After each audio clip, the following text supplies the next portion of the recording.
মানুষ ইত্তাকিল্লাহ হাক্কা তুকাতিহ, ভয় করো আল্লাহকে যেভাবে ভয় করা উচিত। কিভাবে তোমার সাহস হয়? মুয়াজ্জিন বলে হাইয়া আলাস সালাহ, নামাজের দিকে আসো। মুয়াজ্জিন কেন বলে? কারণ আল্লাহ বলেছে ইয়া আইয়ুহাল্লাযীনা আমানু আকিমিস সালাহ, হে তোমরা যারা ঈমান এনেছো নামাজ প্রতিষ্ঠিত করো।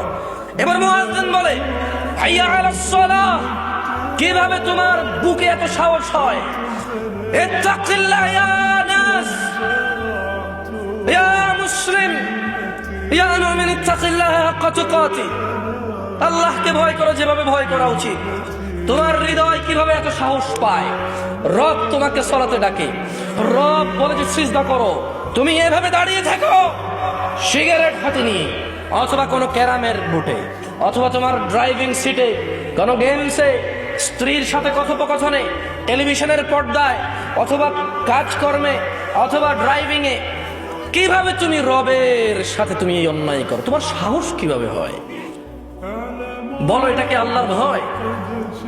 এখানে যদি এখন মাননীয় প্রধানমন্ত্রী শেখ হাসিনা আসে আর বলে যে শোনো, এই এলাকার যত মানুষ এখানে এখন উপস্থিত হবে তারা সবাই বেশি না 2000 টাকা করে পাবে।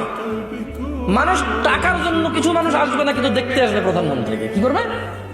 দেখতে আসবে, এবং এটাও দেখতে আসবে যে কত মানুষ এসেছে, এটাও দেখতে আসবে, সত্যায়ন করতে আসবে যে আসলে কি দেয় কিনা, এটাও দেখতে আসবে, মানে পেতেও আসবে। অথচ তোমার রব বলেছে,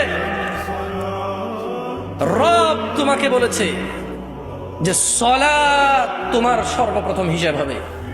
রব বলেছে ওয়াসজুদ ওয়াকতারিব, মানুষ তুমি সিজদায় আসো, আমার নিকটে হয়ে যাও। তুমি রবের কথা শোনো না।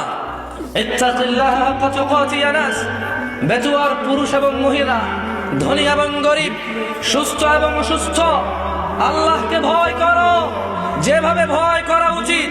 ওয়ালা তামুতুন্না ইল্লা ওয়া আনতুম মুসলিমুন, আর তোমরা মৃত্যুবরণ করো না মুসলিম হওয়া ছাড়া।